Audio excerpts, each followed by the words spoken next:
Okay. Here we are at the 1936 Chevrolet. We had a couple of burned exhaust valves.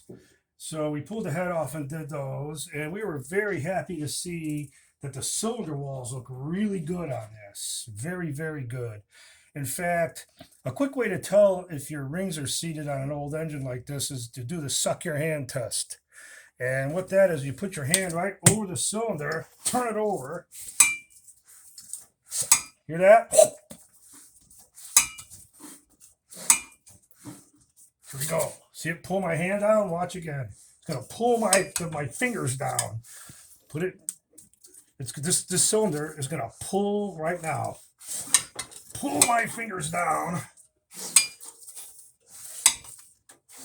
And it means the rings are good enough to get a little pressure going. Right there. Whoop. Do one more. And they all did well. Hear it? Whoop. So we were a little worried about the rings, but after this, I don't think so. I think this thing's going to have wonderful compression. It passes the suck your hand test. So there you have it. 2 more days till Fun City. Stay tuned.